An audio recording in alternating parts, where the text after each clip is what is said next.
est-ce que l'Occident est-elle capable? On voit ce qui est en train de se passer en Afrique. Mais c'est pas une force non, mais morale. Regardez pardon, les C'est un peu Africains. pour la morale qu'on est entré. C'est surréaliste d'entendre des choses comme Mais ça. regardez les Pourquoi Africains. Force morale. Vous pouvez toujours faire Non, mais- vos discours à la cantonade avec incroyable, parce que- votre vision occidentale. Elle n'existe plus en Afrique. J'écoute beaucoup ce que disent les militaires. Et je ne parle pas des militaires de plateau, je parle des militaires qui font la guerre.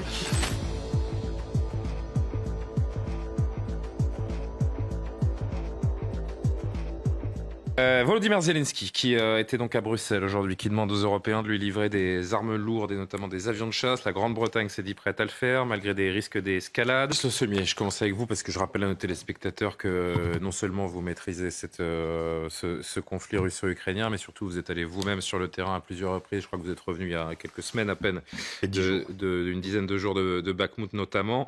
Quelles conséquences cette visite peut avoir sur cette guerre qui est en cours depuis quasiment un an maintenant ? Disons que les résultats de cette visite pourront avoir des conséquences. Si en effet, on sait déjà que les chars lourds, c'est acquis. Là, Pas les chars français. Hein. Pas les chars français, mais il y aura sans doute, ce que, à mon avis, Volodymyr Zelensky a demandé à Emmanuel Macron, c'est plus des avions. Et c'est de s'aligner un peu sur la position des Britanniques. Pour le moment, on ne sait pas s'il y a eu des résultats.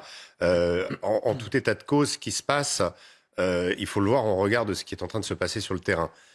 Sur le terrain, la situation est compliquée, en tout cas dans le Donbass, pour l'armée ukrainienne, qui est dans deux endroits. Donc l'endroit de Bakhmout, où je me suis rendu, où l'armée ukrainienne est en train de plier sous l'effet de ce qu'on appelle un chaudron, c'est-à-dire une sorte de contournement et de pilonnage à l'artillerie. Ils sont encerclés en fait. Ils ne sont pas complètement encerclés, il ne leur reste plus qu'une ligne de ravitaillement, une seule route, et progressivement, et d'ailleurs les Américains ont déjà demandé aux Ukrainiens de considérer un retrait pour éviter d'être anéantis. Et on a la même configuration qui est en train de se passer au sud, c'est-à-dire à l'ouest de Donetsk, avec la ville d'Ugledar, où également, de part et d'autre, eh bien les troupes russes sont en train d'avancer. Alors, elles n'avancent pas de façon décisive, c'est plus du grignotage, mais ça montre une certaine fragilité de l'armée ukrainienne. Il y a un rapport de force qui semble s'inverser en faveur de la Russie voilà, également. La Russie est repartie à l'offensive, alors qu'on sait bien que depuis septembre, c'était l'armée ukrainienne qui l'était. Et là, le front s'est figé et le mouvement est en train de repartir dans le sens inverse. Donc il y a une forme, je dirais, d'appel au secours un petit peu de la part de Volodymyr Zelensky. On le voit bien quand il dit c'est plus la question des sentiments, etc. C'est de revenir chez moi avec des démarches concrètes, c'est plus d'armes, plus de et justement, et peut-être des avions. Moi, ce que j'aimerais savoir également, c'est comment le Kremlin réagit à cette tournée du président ukrainien, cette nouvelle marque de rapprochement avec l'Occident. Est-ce que Vladimir Poutine et le pouvoir russe voient ça comme une provocation ou au contraire détournent le regard de cette séquence européenne ? Moi, j'ai pas lu beaucoup de commentaires sur cette visite. Ce que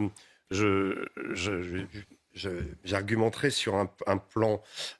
Il faut quand même s'apercevoir que depuis le début de cette guerre, depuis la fameuse phrase de Bruno Le Maire qui voulait mettre l'économie à genoux et donc on était parti pour démanteler la Russie. C'est vrai qu'à cette époque-là, on se disait ça va être vite fait, bien fait, les sanctions c'est plié, on va mettre les Russes à genoux et demain on n'en parle plus. Voilà, on voit le résultat aujourd'hui. Il y a eu aujourd'hui. des sanctions qui commencent peut-être dans certains domaines à avoir un effet. Pour la plupart, en tout cas, la Russie et l'économie russe et le rouble ne se sont pas écroulés. Et surtout, et je prendrai comme exemple ce livre que je viens de lire de Maurice Gourdeau-Montagne qui dit « Les autres ne pensent pas comme nous ». C'est la part d'un Sherpa, du Sherpa de Chirac, quelqu'un qui a été le chef de la diplomatie à l'Élysée et qui explique que justement l'erreur que nous faisons, c'est précisément celle que vous faites, c'est-à-dire de voir le monde à travers le prisme occidental. Alors que ce monde aujourd'hui, et l'état de santé de la Russie le prouve aujourd'hui, eh bien il se fait sans nous.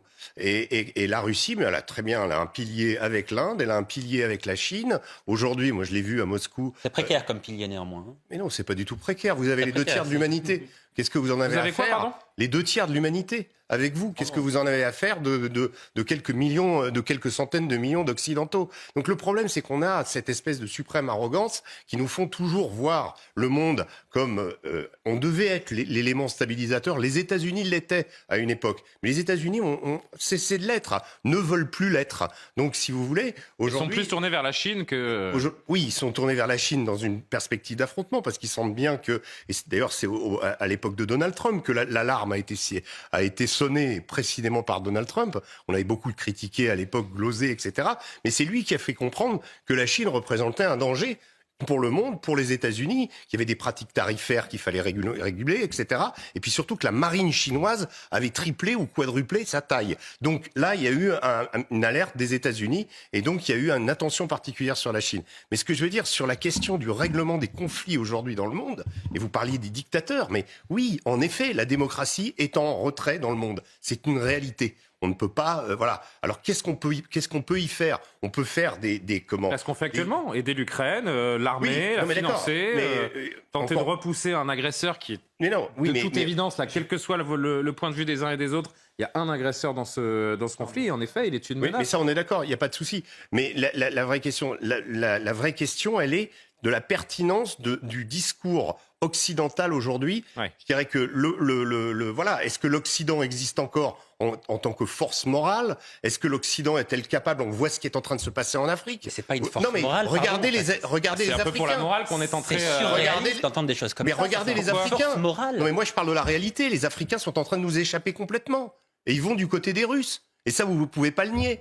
Vous pouvez toujours faire vos discours à la cantonade avec votre vision occidentale. Elle n'existe plus en Afrique. Vous avez sur ce plateau 3 personnes qui, si on les écoute, elle n'existe plus, c'est peut-être un peu. Si on les écoute, vous dites il faut tout de suite se retirer d'Ukraine, ne pas aider les Ukrainiens. C'est pas ce qu'on a dit. Pardon, c'est ce que vous dites. C'est ce que vous sous-entendez très largement. Non, je pense que la question qui est entre les deux camps, et je mets ça évidemment entre guillemets autour de la table, c'est est-ce qu'on prend le risque d'une 3e guerre mondiale pour rendre le Donbass et la Crimée à l'Ukraine, en fait? C'est un petit peu la question qu'on se pose aujourd'hui. Non, Johan? Non, mais je crois que tout est fait pour maîtriser les choses. On ne maîtrise pas tout dans une guerre, on est bien d'accord. Des chasse, des missiles longue portée, je ne sais pas si tout est fait pour maîtriser, quand vous savez que la Russie, par l'intermédiaire de ses dirigeants, dit que la Russie utilisera pleinement son potentiel existant pour répondre à ses livraisons. Non, mais j'entends. On se met un petit peu dans la gueule du loup, c'est ça que les gens craignent. J'entends bien ce que vous dites, et effectivement, on ne peut pas balayer ce risque d'un revers de la main. Mais le risque de laisser faire la Russie, c'est quand même pas un risque qu'on peut négliger. Moi, quand je vois sur ce plateau, mais que tout le monde semble d'accord pour dire on en a trop fait, maintenant, stop, arrêtons. On n'a pas dit qu'on en avait trop fait. Mais si, c'est ce que vous avez dit. Mais vous avez le droit de le dire. Laissez finir la phrase. Quand vous dites qu'on est co-belligérant, pardon, vous faites peur, vous aussi. Mais pardon, Gabriel. C'est pas moi qui dis qu'on est co-belligérant. C'est vous qui venez de le dire. Mais oui, non, c'est pas... Pardon. Moi, j'analyse une situation, et c'est une évidence. Quand vous écoutez... Vous avez dit qu'on était co-belligérant. Mais oui, parce que quand vous écoutez les discours qui ont été tenus hier, effectivement, vous comprenez qu'on est co-belligérant. C'est un fait. Dire le contraire, pardon, c'est se voiler la face. Le président dit le contraire. Emmanuel Macron l'a pas encore dit. Jamais de la vie, un dirigeant européen n'a dit que nous étions co-belligérants. Non, mais évidemment, Julien, vous imaginez les conséquences de dire une chose pareille. Mais dans les faits, nous le sommes. Enfin, il y a la politique, il y a la diplomatie, ce qu'on peut dire et ce qu'on ne peut pas dire. Il y a au moins un point sur lequel on est d'accord. On va s'arrêter là. Il y a un point sur lequel on est d'accord. On va s'arrêter là. Non, mais juste, vous pouvez pas nous faire dire ce qu'on n'a pas dit. Personne n'a dit on a trop aidé l'Ukraine, maintenant il faut que ça s'arrête. Elle a dit on a déjà donné 7 milliards, ça suffit. Non, on dit juste ça suffit. On peut juste se demander quels sont les buts de guerre. J'ai demandé est-ce qu'on peut ce soir discuter de ce sujet? Et ben je me rends compte que non. Mais si, bien sûr. Gabrielle, elle a fait ci, elle a fait ça. Mais zut, arrêtez d'avoir une vision morale, de jeter des anathèmes. Vous n'êtes pas torqué, madame. Mais pardon, ça n'est pas une vision morale. La géopolitique, c'est juste jusqu'où allons-nous dans l'aide? C'est ça, on est dans et quel sont le but final? On est dans une logique d'escalade. C'est une chose qui est certaine, c'est qu'on est dans une logique d'escalade. Et la question, comme on ne sait pas exactement quelles conséquences. Exactement, quel est le fameux but de guerre dont on parle et qui peut évoluer de mois en mois. Est-ce qu'on parle effectivement de la Crimée, pas de la Crimée? Ben, comme le but de guerre évolue, il faut savoir aussi pourquoi on se bat. Est-ce qu'on est encore dans l'offensif ou le défensif ou simplement vraiment on va... Et les prochaines décisions des Alliés en termes de livraison d'armes et d'aide à l'Ukraine seront seront déterminants pour répondre à ces questions. D'ailleurs, je trouve qu'on parle plus beaucoup de diplomatie, Régis, entre nous. Ouais. Et ça, c'est particulièrement inquiétant aussi. Non, enfin, si je peux juste... Allez, 10 secondes. Ce qui est intéressant dans ce conflit, c'est que moi j'écoute beaucoup ce que disent les militaires. Et je ne parle pas des militaires de plateau, je parle des militaires qui font la guerre. Mark Milley est très intéressant. Mark Milley, c'est le chef d'état-major de l'armée américaine. Il a dit récemment, le 6 décembre, il a dit que, pour parler de la Crimée, que dans son jargon militaire, il a dit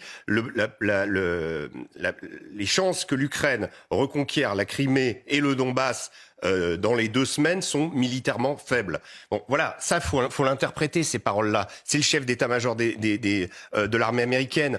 C'est des gens qui ont une vision réaliste. Alors qu'en effet, et là je suis d'accord avec ce que disait Alexandre, c'est que on a l'impression que nos chefs d'État sont un peu dans de l'incantation. Là, ce que disent les militaires sur la dureté du conflit et sur ce qu'il risque, là on a une vision un peu plus réaliste. Bon.